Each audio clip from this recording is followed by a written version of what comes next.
Hello viewers, welcome to filmi craft. நான் உங்கள் அருண். இந்த எபிசோடில் நம்ம பார்க்க போகிற படம் 2021 ஒரு ஹாங்காங் பயோகிராஃபிக்கல் ட்ராமாவாக வெளியான 0 to ஹீரோ. இப்போது இந்த படத்துடைய ஒன்லைன் ஸ்டோரி என்ன அப்படின்னு நம்ம பார்த்துடலாம். சின்ன வயசில் பிறந்த குழந்தையாக இருந்த தருணத்திலிருந்தே இனிமேல் இந்த பையனால் நடக்க முடியாது அப்படின்னு சொல்லி டாக்டர் எல்லாரும் கைவிட்டதுக்கு அப்புறமும் ஒரு மிகப்பெரிய மிராக்கல் ஒருத்தருடைய லைஃப்பில் நிகழ்ந்து அதுக்கப்புறம் ஒரு பெரிய சாதனையாளனாக தன்னை நிலைநிறுத்திய ஒரு நபருடைய உண்மை வாழ்க்கை வரலாறு தான் இந்த படத்துடைய ஒன்லைன் ஸ்டோரியை. இப்போது இந்த படத்துடைய டீட்டெயில் ரிவ்யூக்கு போகலாம். முதல்ல இந்த படத்துடைய கதை என்ன அப்படின்னு நம்ம பார்த்துருவோம். படத்தில் நம்ம கதாநாயகனுடைய பேர் சோ வா வாய். இவர் பேசிக்காக ஹாங்காங்கை சேர்ந்த ஒரு அத்லெட்டு. படத்துடைய முதல் காட்சியை 2008 பாரா ஒலிம்பிக்ஸில் ட்ராக்கில் உள்ள போட்டி ஆரம்பிக்க போது அந்த ட்ராக்கில் பெய்ஜிங் நேஷனல் ஸ்டேடியத்தில் உள்ள ட்ராக்கில் நம்மால் உட்காந்துருக்காரு ஆன் யுவர் மார்க் அப்படிங்கிற அந்த பொசிஷனில். இப்போ கொஞ்ச நேரம் கழித்து கேமராவை அப்படி டில் பண்ணி மேலே நம்மளால் மொத்தமாக காமிக்கும்போது தான் நமக்கு தெரியுது நம்மளுக்கு காது பெருசாக கேட்காது, ஹேரிங் ஐடியும் வச்சுருக்காரு உள்ள. இப்போ அந்த காது கேட்காத அந்த மிஷினை கலட்டி அப்படி கீழே வச்சுட்டு on your mark set go அப்படிங்கிறாங்க. டக்குன்னு அந்த சீன் அங்கேயே கட் பண்ணப்படுது. நேராக கட் பண்ணால் கிட்டத்தட்ட 27 வருஷத்துக்கு முன்னாடி கதைக்களம் போய் நிற்கிது. 1981 ஒரு அம்மா கையில் ஒரு சின்ன குழந்தை, ஒரு பச்சை குழந்தை, அந்த குழந்தையை தூக்கிட்டு அவசர அவசரமாக ஹாஸ்பிட்டலுக்கு ஓடுறாங்க. போய் அங்கே டாக்டரை மீட் பண்ணால், ஏம்மா ஒரு விஷயம் சொல்கிறத கிளியராக புரிஞ்சுக்கங்க, உங்கள் குழந்தைக்கு மஞ்சக்காமலை. இப்போ ஆனால் இதில் பிரச்சனை என்ன அப்படின்னா, இந்த மஞ்சக்காமாலை அப்படிங்கிறது வந்தாலே இது ஒரு உயிர் பறிக்கிற ஒரு நோய். பத்தாவதுக்கு உங்களுடைய பையனுக்கு அது மூளை வரைக்கும் ஒரு பக்கம் கொஞ்சம் பரவிருச்சு ஒரு சில விஷயங்கள். இதன் காரணமாக அந்த பையனால் இதில் உயிர் பொழைச்சான் அப்படின்னா கூட அவனால் வாழ்க்கையில் இனிமேல் நடக்கவே முடியாது. அப்படி ஒரு பிள்ளையாகத்தான் வருவான். நடக்க முடியலை அப்படின்னா கூட பரவாயில்ல, தானாக பார்த்துக்கக்கூடிய சில வேலைகளை கூட அவனாகவே பார்த்துக்க முடியாது. யாராவது ஒருத்தர் கடைசி வரைக்கும் இவனை கையில் தூக்கிக்கிட்டே நடக்கணும், கடைசி வரைக்கும் அப்படித்தான் வச்சு பார்க்கணும். அப்படி ஒரு குழந்தையாகத்தான் இவன் வளருவான். ஆனால் இதெல்லாம் பின்னாடி. இன்றைக்கி உங்கள் குழந்தை பிறக்கணும் அப்படின்னா இமீடியட்டாக ஒரு ட்ரீட்மெண்ட்டு, ஒரு சர்ஜரி மாதிரி ஒரு விஷயத்தை பண்ணலாமா? அது எந்த அளவுக்கு கேரண்டி அப்படிங்கிறது என்னால் கொடுக்க முடியாது. நீங்கள் ஓகே சொன்னால் நம்ம ஆரம்பிக்கலாம் அப்படிங்கிறாங்க. இப்போ அந்த குழந்தையுடைய அம்மா, எப்படியாவது என் பிள்ளையை காப்பாற்றுங்க சார், என்ன நடந்தாலும் பரவாயில்ல, நீங்கள் இமீடியட்டாக ஆரம்பிங்க அப்படிங்கிறாங்க. அங்கே போடுறாங்க படத்துடைய டைட்டில் 0 to ஹீரோன்னு. சும்மா மனசை அப்படியே நெகிழ வைக்கக்கூடிய ஒரு அற்புதமான இசை அங்கே வந்து அப்படி வெளியே போகுது. இப்போ நேராக அந்த சீனை கட் பண்ணால் இந்த பையனுக்கு ஒரு 4 வயசு 5 வயசு மதிக்கத்தக்க ஒரு பையனாக மாறிடுறான். அப்பையும் இதே டாக்டர்கிட்ட தான் உட்காந்துருக்காங்க அவங்க. அப்போ அந்த டாக்டர் சொல்கிறாரு, இங்கே பாருங்கள், நான் ஏற்கனவே சொன்ன மாதிரி இந்த பையனால் நடக்க முடியாது அப்படிங்கிறத நான் அப்பயே சொன்னேன். கிட்டத்தட்ட 4-5 வயசு உங்கள் பிள்ளைக்கு ஆகிப்போச்சு. இந்த வயசில் எந்த பிள்ளையாக இருந்தாலும் தானாக எழுந்து நடக்க ஆரம்பிச்சிருக்கணும், ஓட ஆரம்பிச்சிருக்கணும். ஆனால் உங்கள் பிள்ளைக்கு அது நடக்கவே கிடையாது. இந்த வயசுலேயே உங்கள் பிள்ளை நடக்கலை அப்படின்னா இனிமேல் நடக்கும் அப்படிங்கிற வாய்ப்பே எனக்கு தோணலை. இந்த பையன் நடக்கிறதுக்கான வாய்ப்பு கிடையாது, இதை கிளியராக சொல்லிடுறேன். ஆனால் இந்த விஷயமாக இந்த பையனுக்கு எந்த அளவுக்கு நடக்கக்கூடிய அந்த சக்தி இருக்குது, வாய்ப்பு இருக்குங்கிறத நாங்கள் செக் பண்ணுவோம் இல்லையா? அப்போ தான் இன்னொரு விஷயத்தையும் அந்த பையனை கண்டுபிடிச்சோம். இந்த பையனுக்கு 10% 20% தான் காதே கேட்கும். மற்றபடி காதும் இந்த பையனுக்கு சரியாக கேட்காது. அதனால் இந்த காது கேட்காத அந்த மிஷினையும் வாங்கி அந்த பையனுக்கு நீங்கள் வச்சுருங்க. ஆனால் கடைசி வரைக்கும் ஒரு சுமையாகத்தான் இந்த பையனை நீங்கள் தூக்கிட்டு சுமக்கிற மாதிரி இருக்கும், பார்த்துக்கங்க அப்படின்னு சொல்லிடுறாங்க. அந்த அம்மாவுக்கு கண்ணெல்லாம் தண்ணி, என்ன பண்ணணுன்னே தெரியல. இப்போ இந்த சீனும் நேராக கட் பண்ணப்படுது. இப்போ வீட்டில் இந்த பையனுக்கு அப்பா அவர் பெருசாக எதுவும் சம்பாரித்து வீட்டுக்கெல்லாம் கொண்டு வந்து சேர்க்கலை. அதனால் இந்த தாய் தான் அந்த பிள்ளையை தனி பையனாக தூக்கிக்கிட்டு வேறு வழி இல்லாமல் இவங்க ஒரு கம்பெனிக்கு வேலைக்கு போகிறாங்க. அந்த இடத்துக்கு இந்த பிள்ளையும் கூட்டிகிட்டு போகிறாங்க, தூக்கிட்டு போகிறாங்க. ஏன்னா அந்த பிள்ளையால் எதுவுமே பண்ண முடியாது. உட்கார வச்சா அப்படியே ஒரு பொம்மை டெடி பியரை தூக்கி உட்கார வச்ச மாதிரி அந்த பிள்ளை அப்படியே உட்காந்துருக்கும். அதனால் எந்த ஒரு ஆத்திர அவசரம்னாலும் நம்ம பிள்ளையை நம்ம தான் பார்த்துக்கணுங்கிறதுக்காக இந்த தாய் அந்த பிள்ளையும் தூக்கிட்டு போகிறாங்க இடுப்பில் வச்சு. கம்பெனியில் வேலை பார்க்கும்போது ஒரு ஓரமாக ஒரு இடத்துல அந்த பையனை உட்கார வச்சுட்டு இவங்க ஒரு பக்கம் வேலையை பார்த்துக்கிட்டு இருக்காங்க. அந்த தருணத்தில் இவங்களுக்கு மனசு ஃபுல்லாக ஒரே விதமான ஒரு வலி. ஊரில் யாருமே எதுக்கு இந்த பிள்ளையை தேவையில்லாமல் பெற்றெடுத்தீங்க, இந்த பிள்ளையால் எதுவுமே பண்ண முடியாது, உங்களுக்கு ஒரு சுமையாகத்தான் இந்த பிள்ளை வந்திருக்கு அப்படின்னு எல்லாரும் சொல்கிறாங்களே, என்ன தான் பண்ணுறது, நம்ம பையனுக்கு ஆண்டவன் ஒரு கருணை காட்ட மாட்டானா அப்படிங்கிற ஒரே மனவேதனையும் கண்ணீரும் அந்த தாய்க்கு. இப்போது இந்த அம்மா வேலை பார்க்குற அந்த ஒரு கம்பெனியில் அந்த ஒரு மிஷின் இருக்குது. அந்த மிஷின் ஒரு டேபிள் மாதிரி பெருசாக இருக்குது. அது மேலே ஒரு கன்வேயர் பெல்ட் மாதிரி ஒன்று ரன் ஆகி போய்கிட்டே இருக்குது. இந்த பக்கம் ஒரு பொருளை வச்சிங்க அப்படின்னா அந்த பெல்ட் மேலே நேராக போய் அந்த பக்கம் அப்படியே ஒரு சுடு தண்ணி தொட்டி மாதிரி கொதிக்க ஏதோ ஒரு விஷயம் இருக்குது, அது தண்ணியாக ஏதோ ஒன்று இருக்குது, புகை வருது, அதுக்குள்ளே போய் அந்த பொருள் எல்லாம் விழுகுது. இந்த கன்வேயர் பெல்ட்டு மேலே தான் பெற்ற அந்த பச்சை புள்ளையை தூக்கி அந்த அம்மா உட்கார வச்சு இன்றைக்கி நீ நடக்கிற, இல்லாட்டினா என்ன நடக்குது அப்படிங்கிறது வேறு விஷயம் அப்படின்னு சொல்லி அந்த கன்வேயர் பெல்ட்டை ஆன் பண்ணி விடுறாங்க இந்த தாய். இப்போ அந்த குழந்தை அந்த தண்ணிக்குள்ளே, அந்த உள்ளே இருக்க அந்த சூடான பொருளுக்குள்ளே விழுகிறதுக்கு அந்த கன்வேயர் பெல்ட்டில் உட்காந்த மணியமாகவே டேபிள் மேலே மூவ் ஆகி போகுது.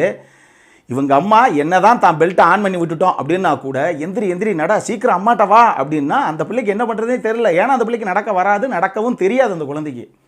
அது அப்படியே உட்காந்த மணியாக திருன்னு அம்மாவை பார்த்துக்கிட்டே இருக்குது. கிட்டத்தட்ட அந்த கன்வேயர் பெல்ட்டு, அந்த சுடுதண்ணி அந்த இடம் இருக்குது, அந்த எட்ஜு வரைக்கும் போயிடுச்சு.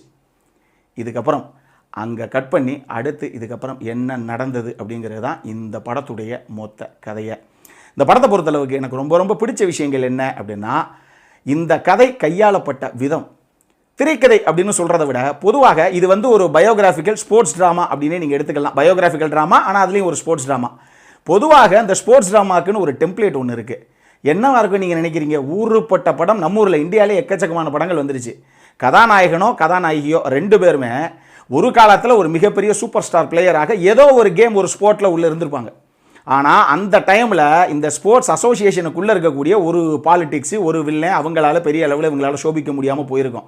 இப்போ தனக்கு ஈக்குவலாக இல்லை தன்னை விட சாதிக்கக்கூடிய இன்னொரு நபர் தாங்கிட்ட வந்து சேரும் பொழுது அந்த நபரை பர்ஃபெக்டாக ட்ரெயின் பண்ணி இந்த உள்ளே இருக்க பாலிடிக்ஸ் எல்லாத்தையும் இவங்களே ஹேண்டில் பண்ணி கடைசியாக நாட்டுக்காக ஒரு பெரிய சாதனையை பண்ணதாக கதையை முடிப்பாங்க. இதுதான் ஸ்போர்ட்ஸ் ட்ராமா டெம்ப்ளேட்டு. ஊருப்பட்ட 1008 படங்கள் இதே ஃபார்மெட்டில் வந்துருச்சு. ஆனாலும் இந்த படம் இதே பயோகிராஃபிக்கல் ட்ராமா, ஒரு ஸ்போர்ட்ஸ் ட்ராமா. ஆனால் இந்த வழக்கமான கதையிலிருந்து ரொம்பவே விலகி நிற்கக்கூடிய ஒரு கதை இது. காரணம் என்ன அப்படின்னா, இதில் பேசப்பட்ட ஒரு விஷயம். இப்போ நான் சொன்ன மாதிரி இந்த விஷயம் ஹீரோ அவர் ஹீரோயிஸ்த்தை காமிச்சு கடைசியாக எப்படி அந்த அடுத்து இருக்க நபரை ட்ரெயின் பண்ணி பெரிய கோல்டு மெடல் வாங்கி கொடுப்பாருங்கிற அந்த வழக்கமான கதையை விட்டுட்டு இதில் ஒரு முக்கியமான விஷயத்தை பேசியிருப்பாங்க. இங்கே பாரு, ட்ராக் ஈவெண்ட்ஸில் கிரிக்கெட்டை விடு, கிரிக்கெட்டை தவிர மற்ற எல்லா ஸ்போர்ட்டுக்குமே எங்கேயும் மரியாதை கிடையாது. இந்தியாவில் சுத்தமாக கிடையாது, நமக்கு நல்லா தெரியும். இங்கே கிரிக்கெட்டுங்கிற ஒரே ஒரு விஷயம்தான் சின்ன பிள்ளையிலேருந்து பிள்ளைகளை ப்ராக்டிஸ்க்கு அனுப்புகிறாங்க. எப்படியாவது நம்மளும் இந்தியா டீமுக்கு விளையாண்டுறணும், பெரிய அளவில் சேர்த்துறணும் அப்படின்னு.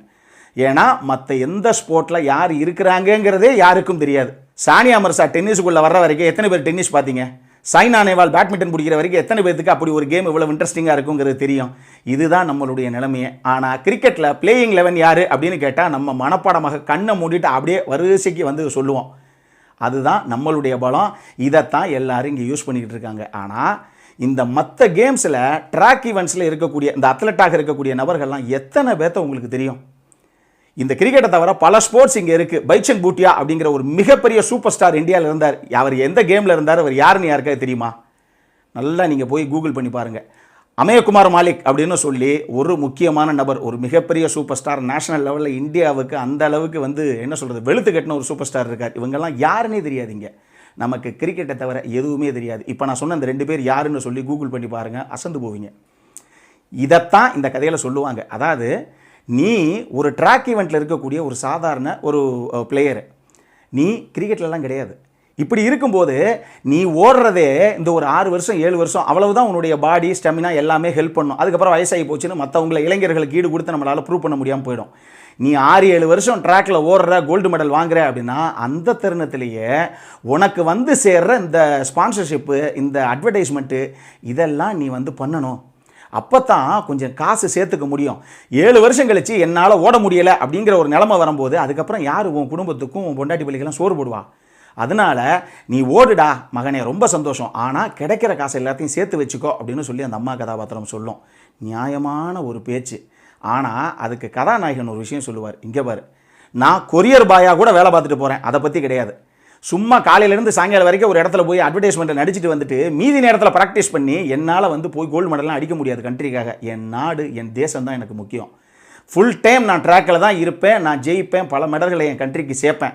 அதுக்கப்புறம் வெறும் கொரியர் பாயாக கூட நான் வேலை பார்த்துட்டு போகிறேன், அதை பற்றி எனக்கு கவலை கிடையாதுன்னு ஒரு பாயிண்ட்டு சொல்லுவார். இது நம்மளை ரொம்பவே சிந்திக்க வைக்கக்கூடிய ஒரு பாயிண்ட்டு. இது வரைக்கும் எந்த படத்துலையும் பேசாத ஒரு பாயிண்ட்டு. இந்த படத்தை பாருங்கள், அது எந்த அளவுக்கு சூப்பராக ஒர்க் அவுட் ஆகிருக்கும் அப்படின்னு உங்களுக்கு தெரியும். இதை தாண்டி இந்த படத்தில் நடித்த அந்த அம்மா பையன் லூயிஸ் சங், அவர் தான் படத்தில் கதாநாயகனாக ப்ளே பண்ணியிருப்பார். அதே மாதிரி சாண்ட்ரா, அவங்க தான் படத்தில் கதாநாயகனுடைய அம்மாவாக ப்ளே பண்ணியிருப்பாங்க. 2 பேர்கிட்டையும் வந்து அட்டகாசமான ஒரு பர்ஃபார்மன்ஸுப்பா. ஒரு தாயை மட்டுமே நம்பியிருக்க ஒரு பிள்ளை தான் பையனுடைய வெற்றி அப்படிங்கிறது தான் தன்னுடைய சுவாசம் அப்படிங்கிற அளவுக்கு வாழ்கிற ஒரு தாய். இவங்க 2 பேருடைய கதாபாத்திரமாகவே கண்ணு முன்னாடி நின்றுருப்பாங்க. இவங்க 2 பேரும் ஆர்டிஸ்ட்னு நம்மளால் நம்ப முடியாது. அட்டகாசமான பர்ஃபார்மன்ஸு 2 பேர்கிட்டையும் இருந்து. இதை தாண்டி இந்த படத்துடைய சினிமோட்டோகிராஃபி அவ்வளவு நீட்டாக இருந்தது. இந்த ஒரு பயோகிராஃபிக்கல் ஸ்போர்ட்ஸ் ட்ராமாக்கு என்ன தேவையோ அது அவ்வளவு சூப்பராக கொண்டு வந்தார் சினிமோட்டோகிராஃபர். மியூசிக் டைரக்டர் நான் சொன்ன மாதிரி டைட்டில் கார்டில் 0 to ஹீரோன்னு அந்த டைட்டில் கார்டு வரும்போது ஒரு மியூசிக் வரும், அங்கேயே உங்களுக்கு தெரிஞ்சு போகும் இந்த படத்துக்கு இசை அப்படிங்கிறது மிகப்பெரிய உயிரோட்டமாக இருக்க போகுதுன்னு. அவ்வளவு சூப்பராக இருக்கும். அதுவுமே அடல் கானடை பொறுத்தளவுக்கு இந்த படத்துலலாம் எந்த விதமான அடல் கானடும் கிடையாது. நீங்கள் ஃபேமிலியோடு உட்காந்து பார்க்க வேண்டிய படம். உங்கள் வீட்டிலலாம் 6ஆம் வகுப்பு படிக்கிறதுக்கு மேலே பிள்ளைங்க இருந்தாங்கன்னா அவங்களுக்கு கண்டிப்பாக போட்டு காட்டுங்க. இந்த உலகம் முன்னாடி ஓடுறவனை மட்டும்தான் கவுண்ட் பண்ணும். நிலாவில் 3ஆவதாக போய் கால் வச்சது யாருன்னு யாருக்காவது தெரியுமா? நீல் ஆம்ஸ்ட்ராங் பேரை தவிர ஒரு பய பேரும் யாருக்கும் நமக்கு தெரியாது. இதுதான் இந்த உலகம் மக்கள் மேலே புகுத்தின ஒரு விஷயம். ஜெயிச்சா தான் நீ மனசில் நிற்ப. ஸோ நம்ம பிள்ளைங்க படிப்புன்னே நான் சொல்ல வரல, அவங்களுக்கு பிடிச்ச எந்த துறையாக இருந்தாலும் பிள்ளைங்க ஜெயிக்கட்டும். இந்த மாதிரி படங்கள்லாம் அவங்களுக்கு போட்டு காட்டுங்க. நிச்சயமாக அவங்களுக்குள்ள ஒரு மிகப்பெரிய மாற்றத்தை உண்டு பண்ண போகிற ஒரு படம் இது. கண்டிப்பாக அவங்களுக்கு போட்டு காட்டுங்க. ஒரு எக்ஸ்ட்ராடினரியான ஒரு மோட்டிவேஷனல் ஒரு இன்ஸ்பிரேஷனல் ஃபிலிம் இது. மிஸ் பண்ணிடாதீங்க. இந்த படம் நெட்ஃப்ளிக்ஸில் உங்களுக்கு இங்கிலீஷ் டப்பிங்கில் வித் சப்டைட்டில்ஸோடய அவைலபிளாக இருக்குது. கண்டிப்பாக அவங்களுக்கு காட்டுங்க. இந்த படத்திற்கு ஃபில்மிகிராஃப் கொடுக்கக்கூடிய ரேட்டிங் 7.5 out of 10. இதெல்லாம் தாண்டி இந்த படம் தான் ஹாங்காங்கில் அஃபிஷியல் நாமினேஷனாக ஆஸ்காருக்கு அடுத்த வருஷம் போகுது. அந்த வருஷம் அந்த மாதிரி ஒரு அட்டகாசமான ஒரு படம் எந்த காரணத்தை கொண்டும் மிஸ் பண்ணிடாதீங்க. இப்போ நம்மளுடைய அடுத்த செக்மெண்ட்டான இன்ட்ரெஸ்டிங் ஃபேக்ட்ஸ் அபவுட் த மூவிக்கு போகலாம்.